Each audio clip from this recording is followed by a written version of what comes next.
So now we're going to finish talking about end behavior, and the goal is to be able to look at the equation for a polynomial function, like this one for up here, for example, 5x to the fourth plus 2x.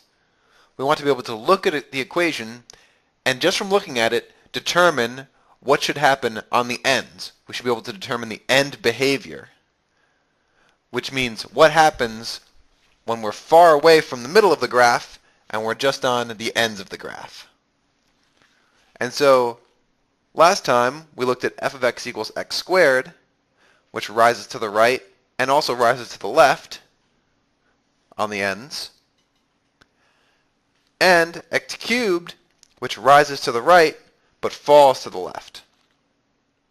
Okay, now as it turns out, the way that we can just look at a polynomial function and figure out what the end behavior is by looking at the highest power of x and looking at whether the exponent is even or odd. So here, for example, we have 5x to the fourth plus 2x.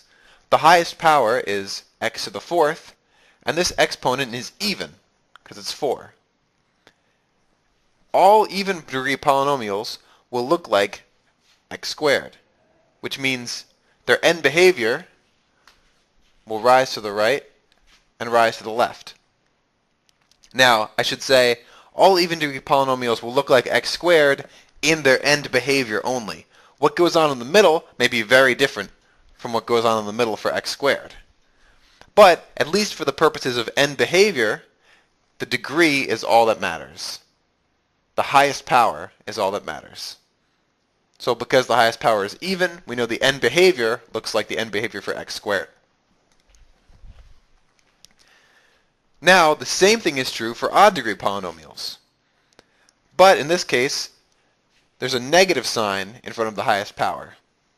And what that negative sign does is it reverses the end behavior.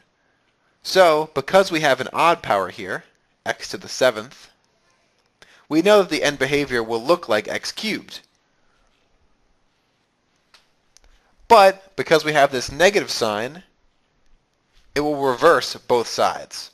So instead of rising to the right and falling to the left, what we'll get is it rises to the left and falls to the right. So to determine the end behavior, we need to look at two things. First, we look at the highest power of x, and that tells us which of our reference pictures to go to. You should have x squared and x cubed memorized so that you can use them as sort of a reference for the end behavior. So here we see we have an odd power, so our reference is going to be x cubed. But there's one other thing we have to look at. We have to see whether the coefficient of the highest power is positive or negative.